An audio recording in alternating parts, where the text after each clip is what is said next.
Hello. This is Darina and Deanna with Bledsoe Empower. Welcome back to our podcast, Empower El Mundo. We are your former collegiate athletes, now trained mental health counselors. Yes, on this podcast, you can expect to hear about all things total wellness. That is going to include physical, emotional, mental, and spiritual connections. So make sure to tune in every single week because we'll be here. And we're on all social media platforms. So make sure you follow us and subscribe to Empower El Mundo. Let's get into it. Let's go. Hello. Hi, everybody. Welcome back. Welcome back to the podcast for those of you who are listening. Welcome back to our YouTube for those subscribers, those of you who are watching.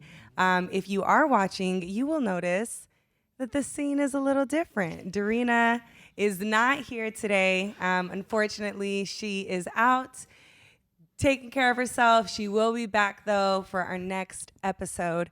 But I was lucky enough to bring two awesome guests. First, I want to introduce you guys to Carli. She is a licensed counselor here in the state of Arizona, also specializes in trauma, so she's going to be tapping into today's topic. Hi, Carli. Hello. Happy to be here. And then I have my amazing friend Tia, who is an onboarding manager. Tia has just... You guys are going to get a dose of Tia just by hearing her talk. So, Tia, thank you for being here. Very, very happy to be here. So, today we have a fun topic. So, to give you guys an idea, we are doing a series that is based off of the Empowered as Fuck Journal. I'm sure you guys have been hearing about it on the recent episodes, especially if you guys are following our Instagram account at Deanna Bledsoe and at Darina Bledsoe, then you are familiar with this journal. So what we've done is we've created this journal based off 5 areas of your life that impact your total fulfillment and overall well-being. So what we do is we talk about the impact of the mind-body connection, the effect that your social supports have on your life, the way that your romantic relationships impact your life, as well as how you make money. What does your career do for you? How does it just make you feel healthy every day and do what you want to do? And lastly, it's about your self-care. So today we are going to talk about one of those areas, and it is social supports. So in this journal, it's titled, "It Ain't No Fun If the homies can't have none." We didn't even plan that. We didn't. It was great. Off to a great start. So let's get into it. Let's get into it. We clearly all needed water before we started this. All right. So what is the value of social supports? Why is it important? Carli, tell me. Super important. We don't want to isolate ourselves. That's no fun. I mean, we can be fun on our own, but isn't it more fun when you're with a group? When you get to share experiences with each other and laugh, sometimes cry. That can be valuable too. Yeah. We got to share this life with others. Facts. Tia, what would you say? What is the value of having social supports? What do they do for you? I think social supports bring that connection that we all want as humans. You know what I mean? Like, even if sometimes you do want to be alone, there's a connection that you are yearning for. And you can get that from those social connections that you have. I think it's super important to have. Facts. So the reason why this was a topic that we wanted to put in the journal to allow people to really reflect on is because when we have a community of people that we feel understand us and we feel seen within, then it allows us to go through life more pleasurable. So it also impacts the way our mental health is, it can really allow, if we have a lack thereof social supports, we can develop mental illnesses, depression, anxiety. We can feel alone, and the emotion of loneliness impacts us all differently. Some of us run from it. Some of us are not able to just sit within it. So we have other ways of masking that type of emotion. So that's what we're going to talk about, is really understanding the value of having social supports. If you don't have those supports, how you can create a community that you are able to just dive into, because you can always find somebody that sees you. You can always see somebody. So there's always an opportunity to do that, no matter what stage you are with developing friendships or ending friendships. So that's what we're going to dive into, is all of like the nuances of friendship. Mm-hmm. That's right. All right.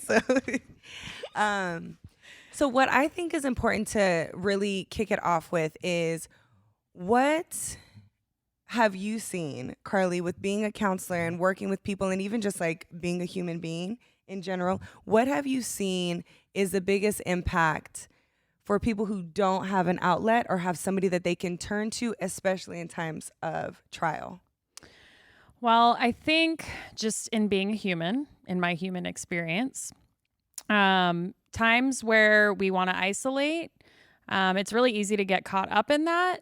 I mean, especially 2020, for example, where we're all in quarantine and there's a lot less options for us to gather and be with other people.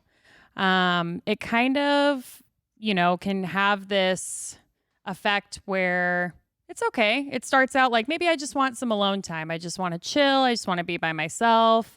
But then after a while, you can get stuck in that, and it can turn unhealthy to where, if you're not leaving your house for days, maybe you're not eating the healthiest, you're not moving your body, you're not seeing other people.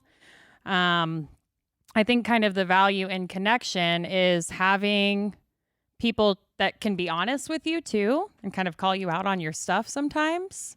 So that's Facts. I mean, we can get into that, right? But like, just isolation in itself, alone time is good, but too much of it can be a bad thing.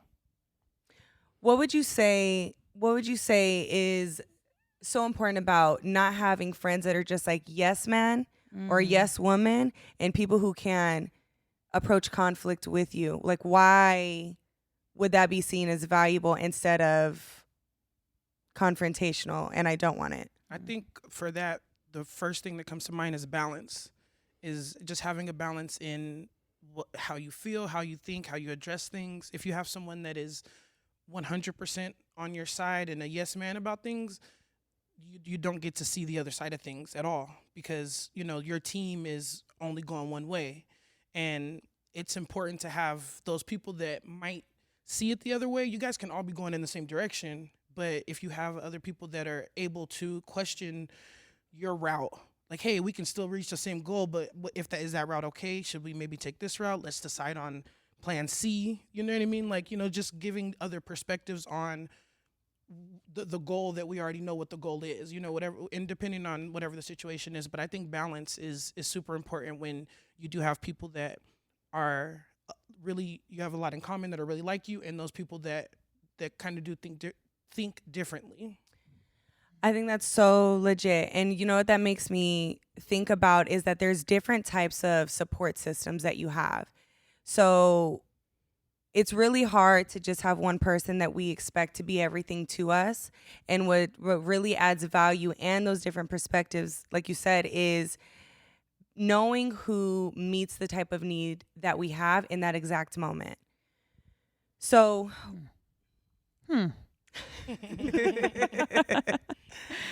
every sound counts, okay, when you're listening to a podcast. So let's kind of dive into it. We like to think of supports and break it down into 4 different types. So if you haven't gotten the Empowered as Fuck journal yet, we definitely dive into it a bit more. So shameless plug. Grab it. Grab it. Link in bio at Deanna Bledsoe. All right, the 4 types of supports. Let's get into them. The number 1 is your emotional support. These are the type of people, as I'm describing it, try to envision who meets that need within your life right now. So your emotional support is somebody who has an abundance amount of empathy for you. They are somebody who you can just pour all of your emotions onto. They have space for you anytime you need to contact them. They can hold that space for you and just allow you to vent and get out all the ugly, all the painful thoughts, emotions, feelings. And there's no judgment within that. They're able to just receive you as is. When I'm saying that, are you guys thinking of anybody specifically? Mm-hmm. Who would that be? Could you describe them? Yeah, no, I think about my girlfriend. I think about my partner. Just because that is, it's kind of, that's kind of what you get into that relationship, and that should be your person. You know what I mean? Like, that should be somebody that you feel comfortable letting it all out, not holding anything back, especially when it comes to emotions or when you're needing support and feeling vulnerable. I feel like your partner should be your number one emotional person that you can turn to and not feel any judgment or anything like that. And, you know, they're able to hold that because they are your partner, and there's that balance between the two of you. I agree. I got a partner. And no matter how, crazy I feel or how emotional I get, I mean, that's the person that you can rely on to be there and hold space for you without judgment. Siblings, sisters Big fan are, of that one. Yep.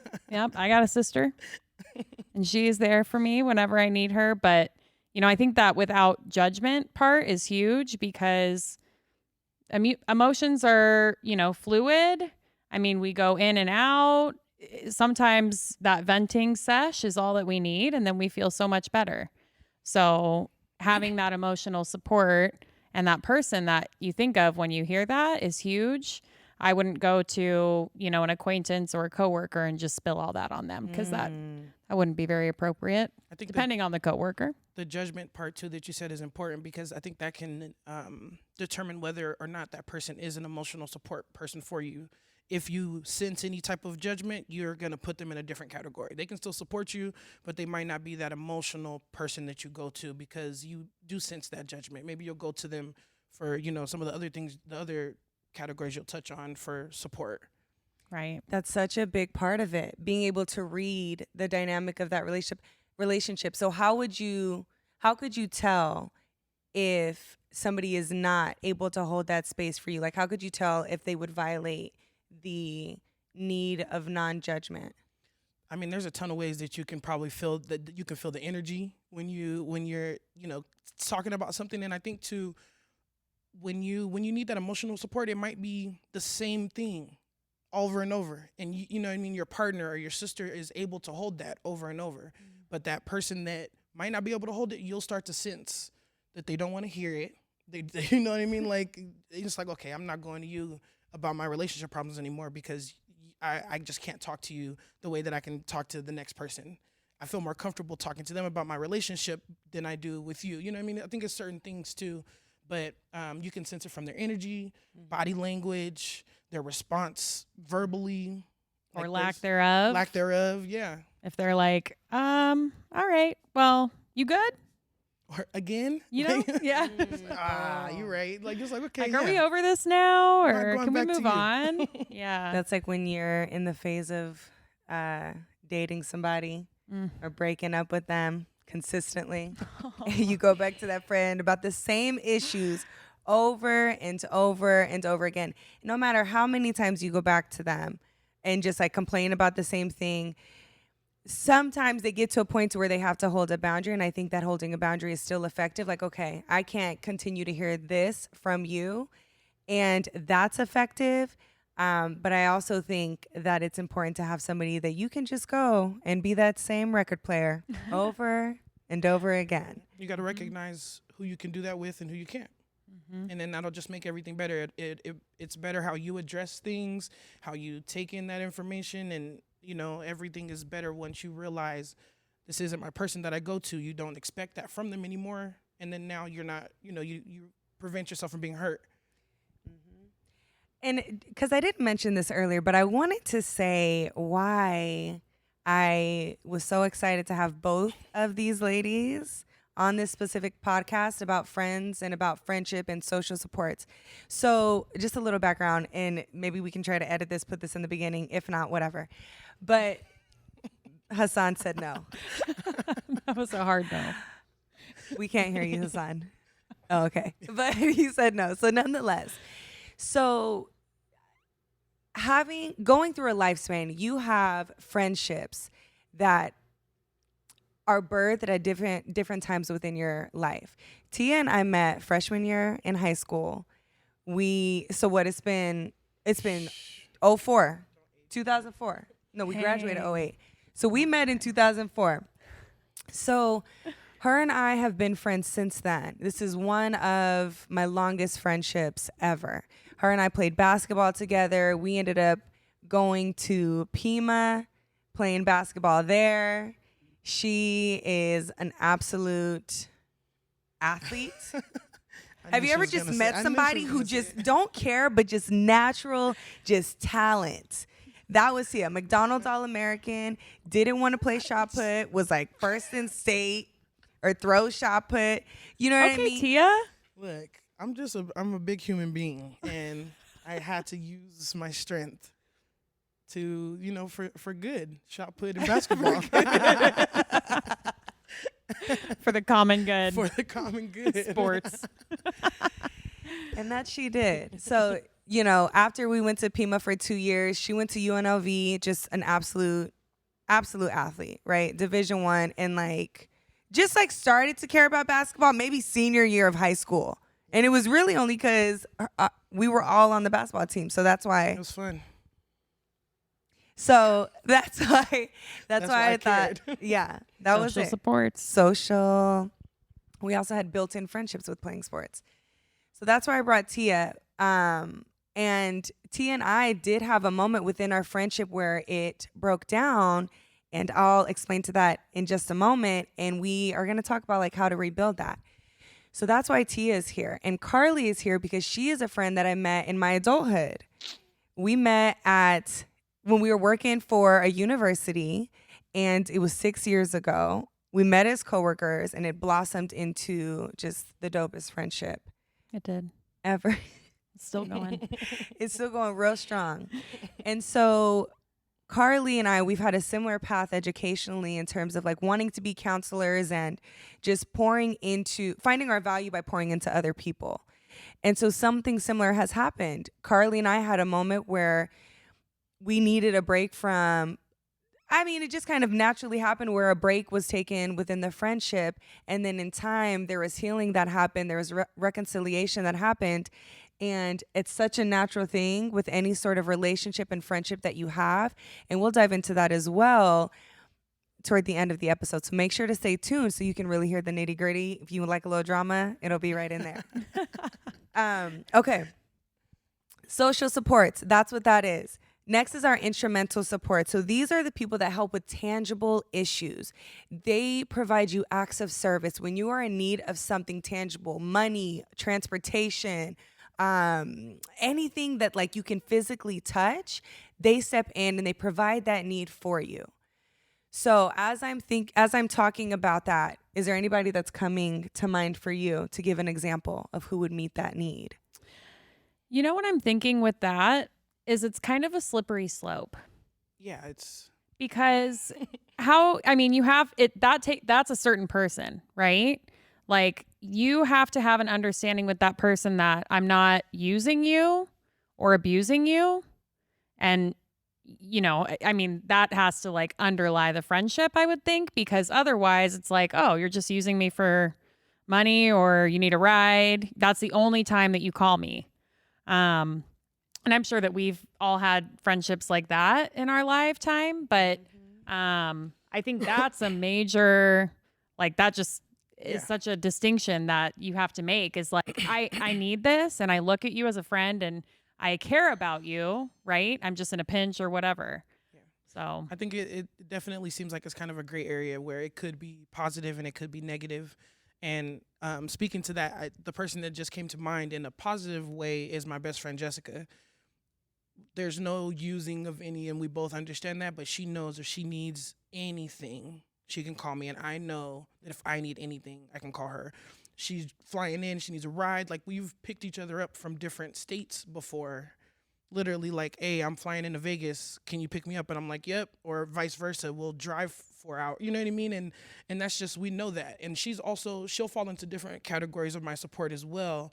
But definitely, when I'm thinking about a positive person that, hey, I just need somebody I can depend on, and I know that I can just get what I need real quick, and I'll be able to pay it forward or pay it back or whatever it is. If it's money or a ride, or like you said, something that I can just touch, like, hey, I need to borrow this for a minute, let me borrow your car, whatever it is, that's definitely our friendship and our support system. I think that's solid. It's all around, because not everybody has access to somebody who's able to just, if you ask for something, they give it to you without question. And there is a fine line between it being like, I've got you and you've got me. Like, I can do this for you because, and without resentment, because I know that if I need it, you will provide it back. But there is a thin line between it being you're my support and I need you, and it's like, I need you and I don't really care how you feel about it. This is my need. So how, if somebody is struggling with being able to distinguish if that friend is using them and abusing them, or if they just happen to fall into the instrumental support category, how could you tell which one is which? I think it's tough, and it really just depends on how you feel and how that person is making you feel, because there could be times where I'm in a place where I just don't got it. You know what I mean? And I know that I'm asking Jessica every week for something, and she's there, and I know that I can't give it right back. But I know that, where I hope that she doesn't feel that I'm using her in that aspect because I don't got it. You know what I mean? So in that, and I take part in that by the way that I'm asking the things, or the way that I'm requesting that support from her. It's not in a way of it's not a negative way. It's not coming from an ill place. It's like, you know, I just need this, and I can't offer you nothing back. I don't plan on giving nothing back. I'm not using you, but you are that person for me. So Like, what would be an example? Like, how would you word that? I don't know if it even needs to be said in that aspect, because if I have to say it, then I'm probably already feeling that she's feeling some type of way, and at that point, it's probably bad. If I have to say, hey, you know, I'm not using you, I probably already felt that you thought I was using you. You know what I mean? Like, I don't think that we've ever said that to each other I've known her since 2008. You know what I mean? Like, I don't think we've ever had to say, I'm not using you or anything like that. But if you have to get to that point where you have to address it, or if there's something that you have to address, I think that it's already there. You're already feeling it. But that probably speaks to like your character and Jessica's character. So that's something that's built over time. Right. That trust, that understanding, showing up when someone needs you. You know, like that. There's probably been that consistent reputation. examples of that in your relationship with her.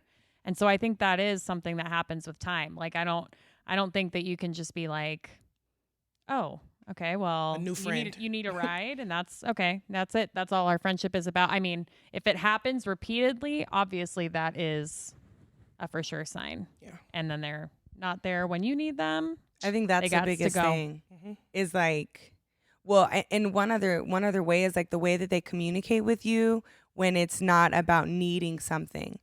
So if the only type of communication is, hey, I need a ride, or I need you to go pick this up for me, if that's the only type of interaction, that's a big distinguishing factor of like, okay, there may be a bit more of a using type of dynamic from them to me or me to them, instead of it being like reciprocated and instrumental on both ends. So just something to think about. Always check in with your body, because your body's going to tell you exactly how you feel and if it's beneficial or not to you. All right, so let's move on to the third type of support. All right, the third one is informational. So this is a person who is a problem solver. They can provide you with resources. They are able to meet the need of helping you find resolution to a conflict. Sometimes these people tend to have more of like an authoritative role within your life. Sometimes they are within the same age range, but they have a type of knowledge that you don't necessarily have access to, but you have access to it through them.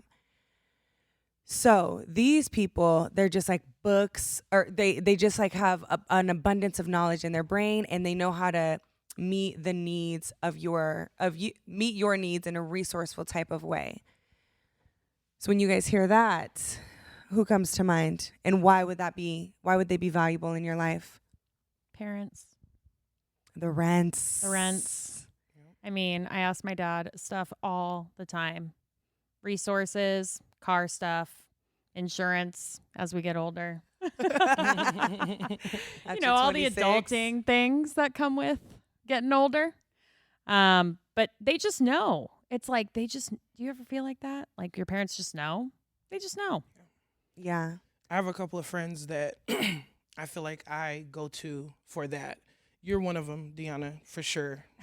I'm just always impressed by you and your knowledge of everything. But I also have a couple other friends that it's just like when you need advice, it's just you need that guidance. And I might not go to sometimes I do go to my mom, but not as much.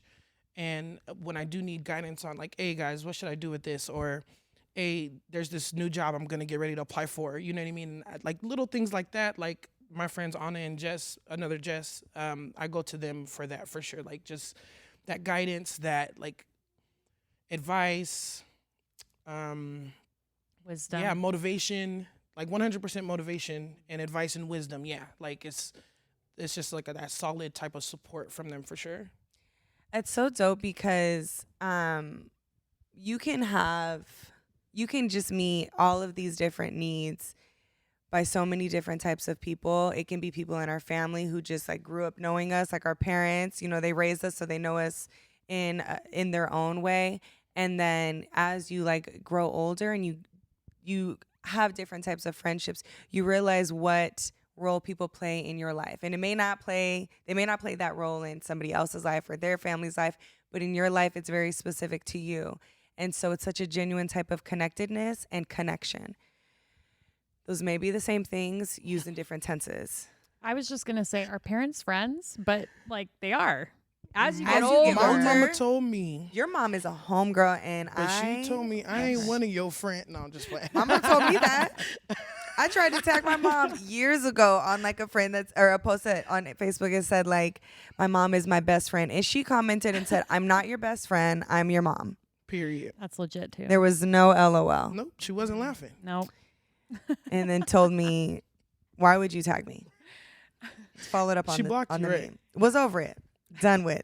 One other type of support to mention, if you don't have access to friends or in an informational type of way, or parents in an informational type of way, use professionals, use therapists, use life coaches, anybody, mentors, use people around you. Maybe they don't know you in that personal type of way as like a friendship level or child parent type of level, but they can know you in a professional level. And the instrumental support is what it's based off of, is we need resources. I need you to fix XYZ problem. And you have the tools to fix that. Bam. All right, our last support. These are our social supports. These are like everything in one.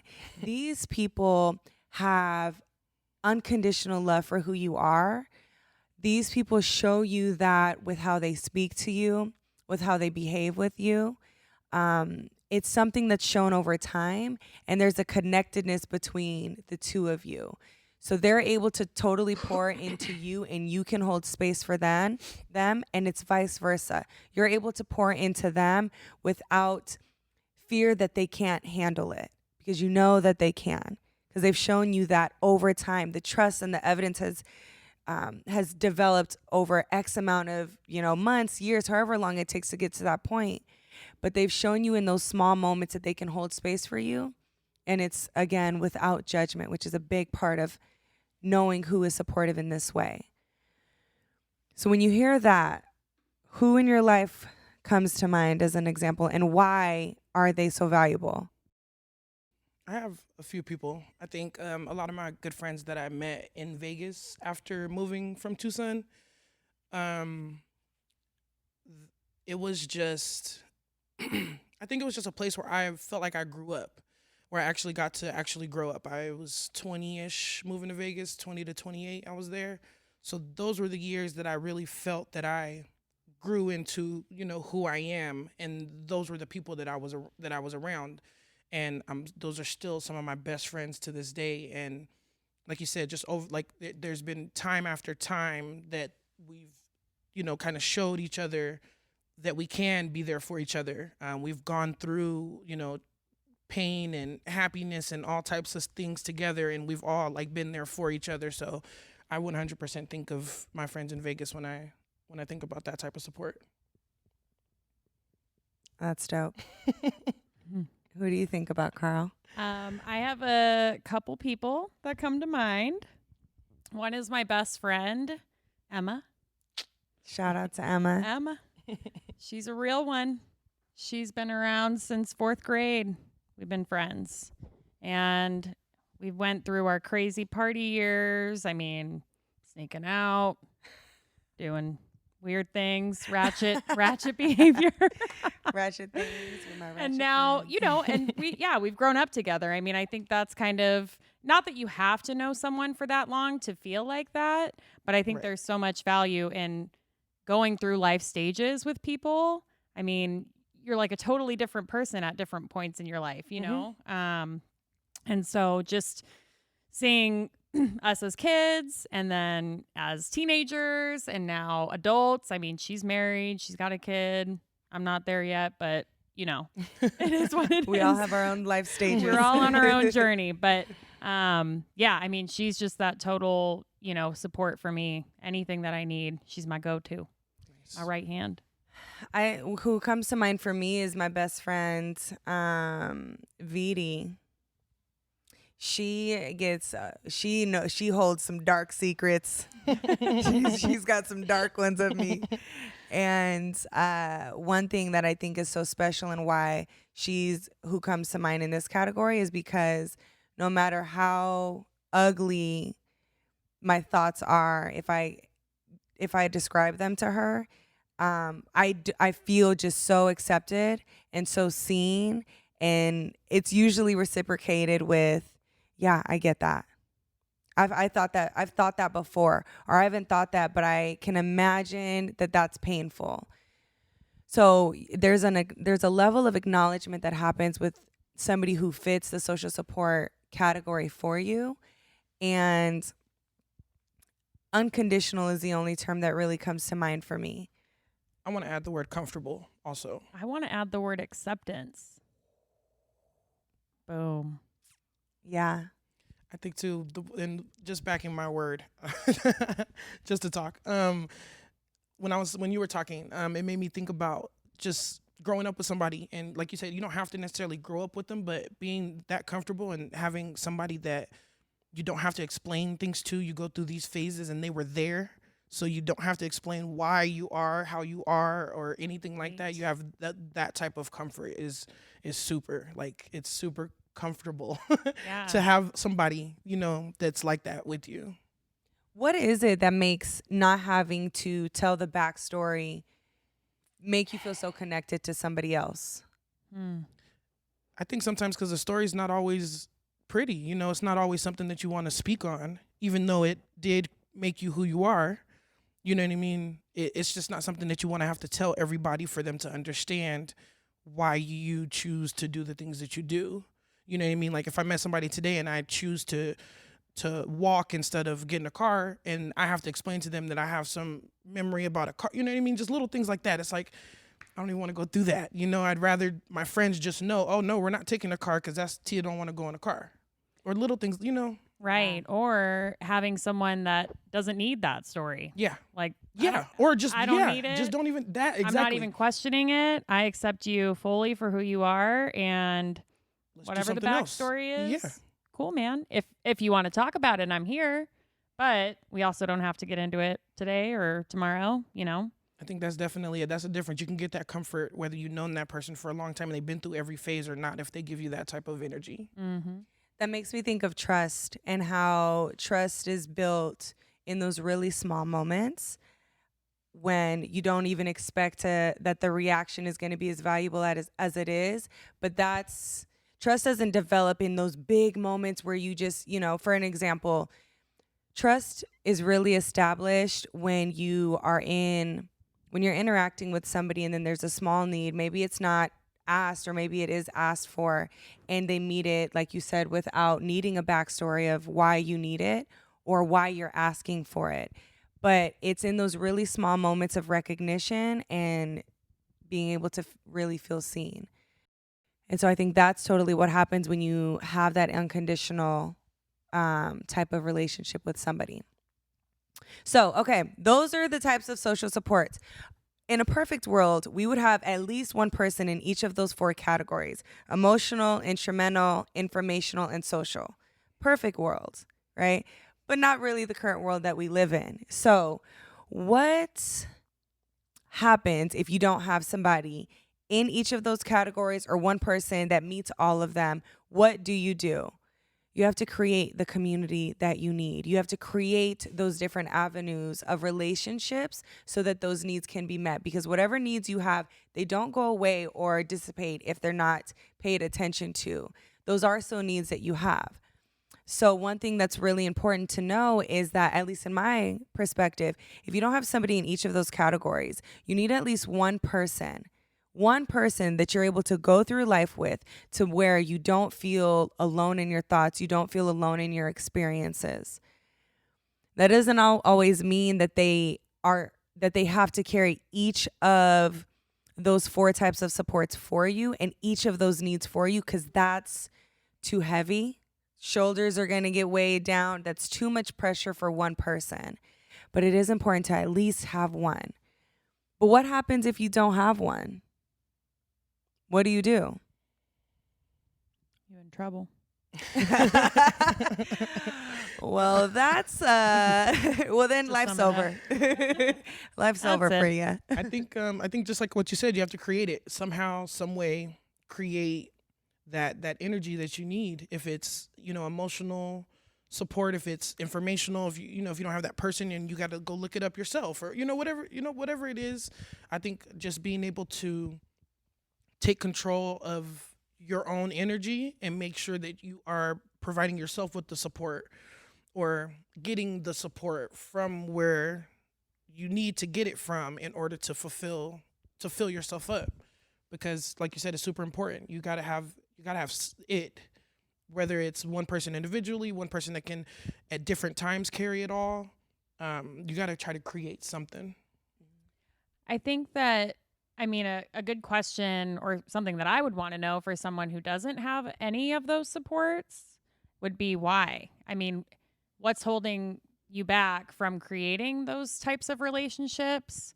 Are you in like a rural area where nobody is, or or can you go and are you not putting yourself out there? Do you need to maybe do some work on the internal, right? And then you are able to build yourself up so that you have some confidence or some self-esteem to put yourself out there. That could be. Or support groups. You like you said, it really is just about creating opportunities for yourself, but you may need some help in brainstorming like what that even looks like. So that's when professionals can come into play, bosses, managers, mentors, things like that. People, there's at least one person that maybe you do feel comfortable with that you can share and get some insight from. But you know what? I like that you said that, because the first thing I would ask if there was a client that came in and they were like, I have no social supports, I would ask, okay, so what has happened? Because sometimes it's you. Sometimes you're the one who's not taking care of your relationships and you're violating other people's boundaries. Mm-hmm. And that's a really important part as well about like really sustaining. Mm-hmm. That's the word. Yep. About sustaining your friendships is you got to know how to pour into those and how to respect individuals' wishes and know what their boundaries are. Because if you're an individual who's just like straight up violating people's boundaries, over indulging and like calling them all the time or texting them all the time or just venting to them all the time, and each of the interactions are just extremely overwhelming, that is a big indicator that you're not really aware of how you're showing up in your friendships. And there needs to be some insight that's really developed around that, because we don't all just get these friends and these social supports. It's something that you have to learn how to show up within your friends. And so to give you guys an example, let's get into story time. Story time. Story. Okay, so a little background. All right. So like I mentioned earlier, Tia and I played basketball together.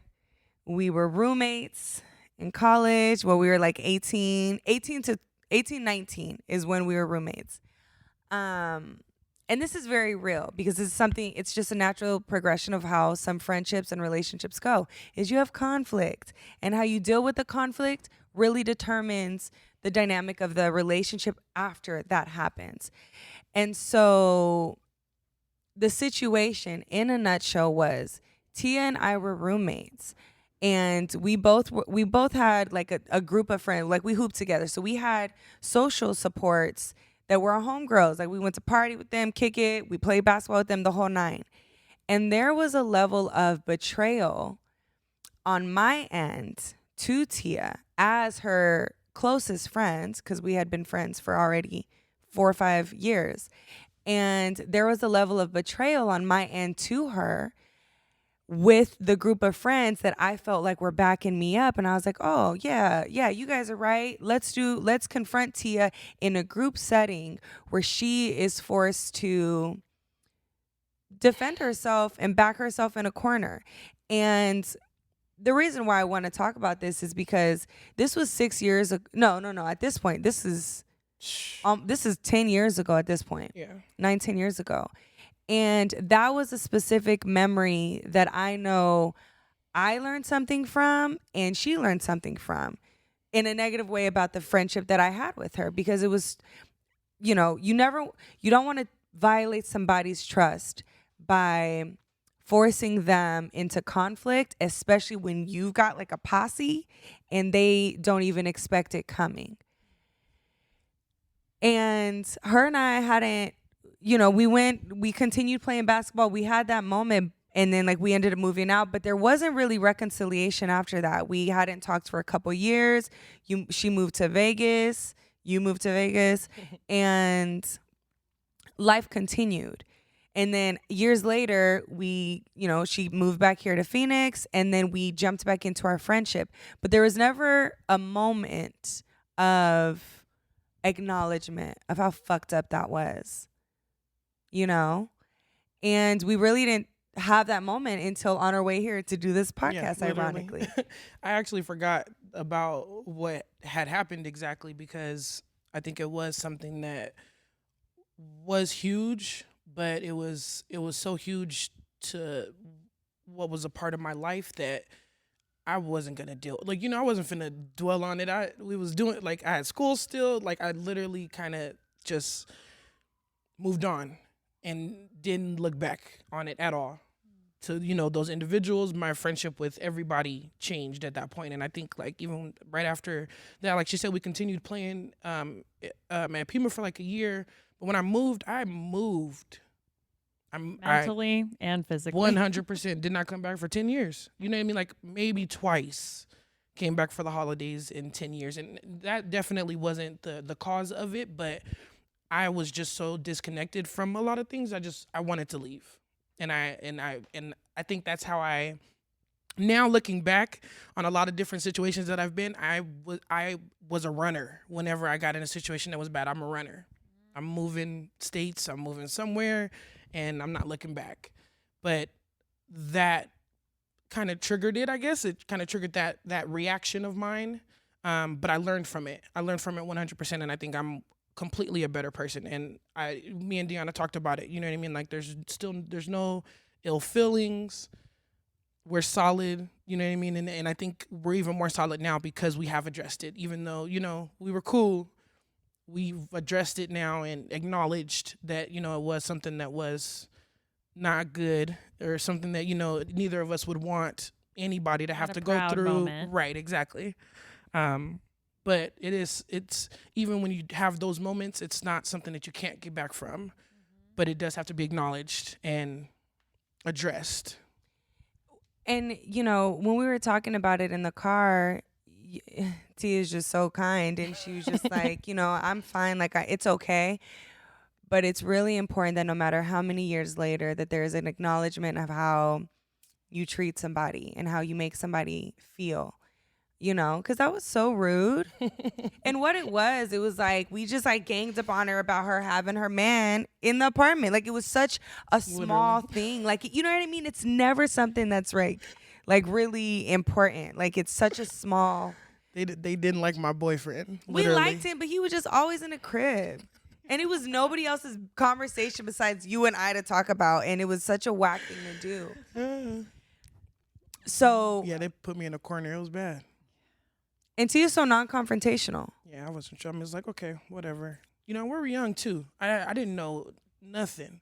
Now looking back, you should never put your friends in a situation to where one person feels like they're literally being attacked by, it's 5 of us, and I'm the one in the corner, and everybody going one by one by one by one, and and they didn't even live there for them to even have an opinion, which is really the biggest thing about it.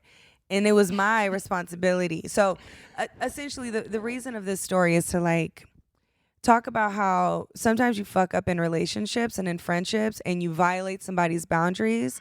And the way to recover from that is acknowledgement. And honestly, sometimes it's space.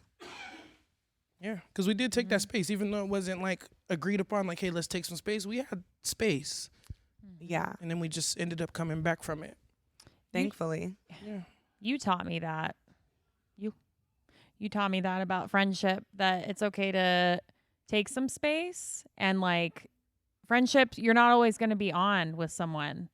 Like, there's good times, bad times, high tides, low tides, whatever. But it's okay even to take that space. But what is important is if you're going to take that space, that you have a conversation with the person about it, and you don't just like take the space and not let them know, because then that person is going to be left like, what's going on? Everything okay? And that happened with us. Didn't it? Didn't it now? If you could describe it, how would you describe that moment? Well, when I look back, because we did work through it, thanks to Pete, our manager. Yeah. R.I.P. R.I.P. No, but he kind of brought us together because we were coworkers, we were friends outside of work, and I remember like what happened, but it wasn't an excuse for me to like give her the cold shoulder. And I think that's essentially like, if I had to sum it up, that's kind of what I did to you in a way, is like I just gave her the cold shoulder cut her off. Pretty much. We sat next to each other, so imagine that. It's like I wanted to laugh at something with her, but I don't know if she wants to receive it. And then, right. I mean, this isn't my most proud moment at all, but I did learn from it. So, but yeah, there would be times where like we would laugh a little bit, and then it's kind of like you didn't even know what was going on. And I think what happened in retrospect is like I had stuff going on internally that I like either wasn't ready to talk about, or I didn't know how to bring up, or I didn't know like how to address it with you. And it wasn't you at all, right? Which is pretty much how it usually goes. Like, but yeah. And then that went on for some time. And then our manager mediated. He brought us into a meeting room one time during work and was like, okay, so we're going to talk this out right now. You guys are too good of friends to like keep doing this. Yeah. And after that, and you know what I think it was, is I think that in that time we were both like in our practicum, working full time, exploring like romantic relationships, stressed. And it was really, you know, I was really exploring like my counselor role And that was around the time where I was learning how to like flip that off, or to not make it come across to my friends as like I'm counseling them with the type of questions. And you told me that I asked those questions It was so natural, like literally second nature. We would just be talking and she would just be like, so how does that make you feel? And then I would get into it. And then she would ask again and I would be like, wait a minute.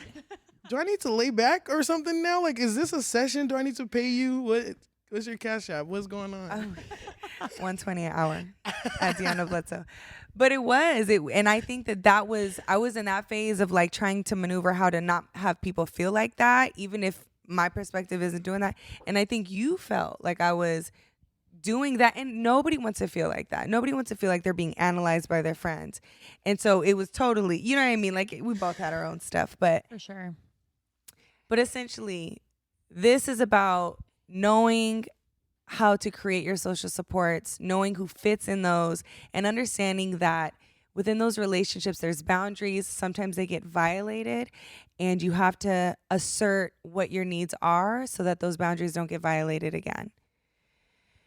So, all right, we are going to be wrapping this podcast up with a couple of questions. We posted on our Instagram at Deanna Bledsoe and at Darina Bledsoe a couple of questions that you guys have about your social supports. So we are going to zip through those while still giving you guys educated answers and just reflection on what we would do. Okay, so first question. How can you tell if a friendship should end? This one's loaded. Yeah, that's tough. Isn't it? I think for me, I don't know if I think for me something bad has to happen for the friendship to end. Now, there's different phases I think that I will go through with friends to where maybe we're not as close as we used to be, but I don't think that I would say, oh, that's not my friend anymore unless there was something bad that had happened. I would still say that was my friend personally. That's how I look at it. Like a big event, like something bad. Yeah, where it's like we're not friends and I'm And comfortable with declare saying why. Yeah, Yeah. exactly. Yeah. I mean, same, right? Like if there was a big blowout or if they did me wrong and it was kind of unforgivable and something that we could not come back from, that's it. We're cutting ties. I mean, I guess it depends on the kind of person you are. Like there's some people out there that are super, super forgiving, whether it's in a good way or benefits them or not, you know? That's a tough one. I think too, playing devil's advocate on that, if I'm not getting what I need, Hello, somebody. like whatever it is, and sometimes it's, I mean, you could be selfish when it comes to what you need. You know what I mean? Right. Like what fills me up. And if that person isn't giving that to me, then I probably wouldn't consider them a friend anymore. And I don't know if it would have to be a big blowout. It probably would just be like, they're not filling my cup. And I would consider that, instead of it being selfish, I would consider that as self-love. Yeah. And I think that there's a line too, but for sure, when it comes to what you need, that's when it's definitely self-love. You have to set those boundaries. You have to show people how you want to be treated, how you need to be treated. Otherwise, you're not going to get it.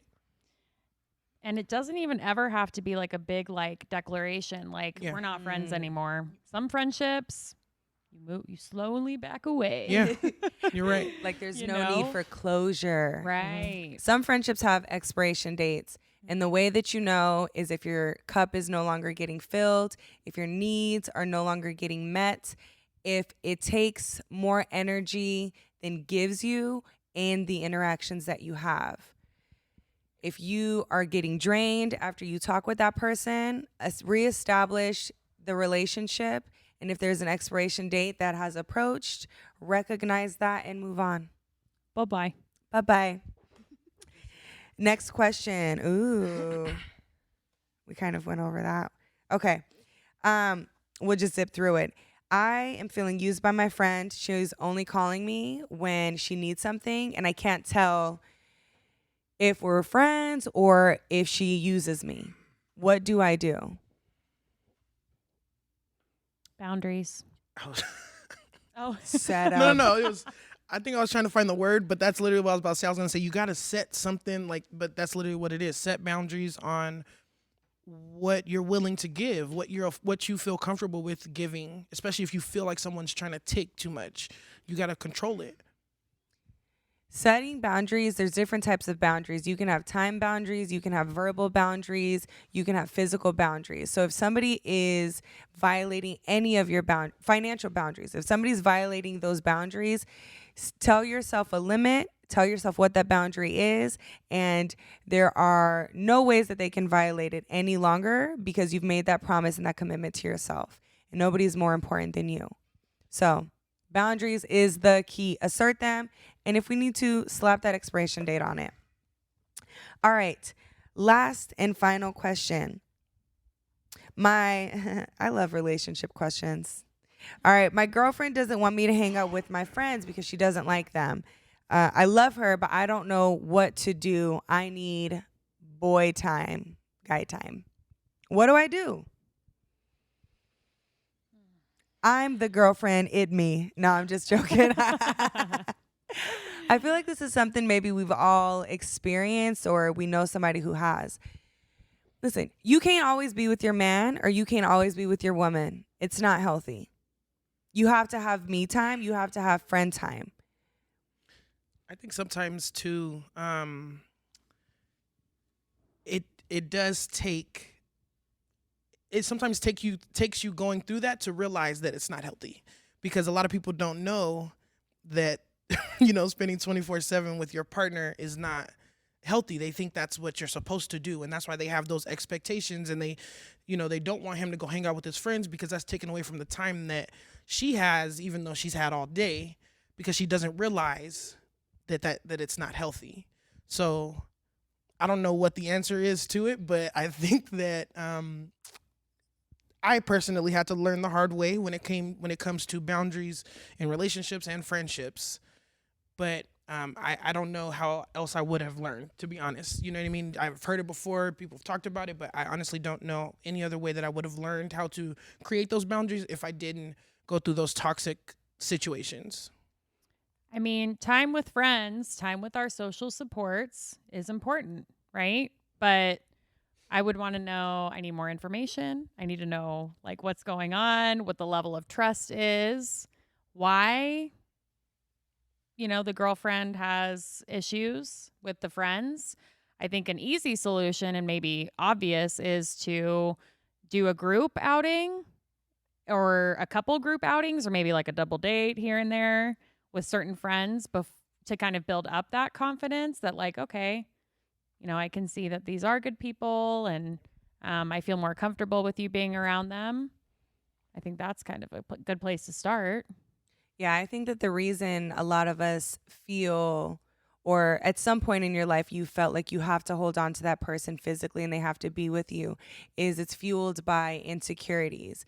And in reality, that you as the boyfriend, you cannot cure her insecurities. That's not something that you're responsible for. And so if you've ever been in that position where you feel so drawn to your partner that you can't allow them their space to go and live their own life, that's really something that you can spend time introspectively looking at why there's insecurities there, why there feels like a lack of trust. And ultimately, it's a lack of trust within yourself, because the way that we act outwardly is a reflection of how we feel inwardly.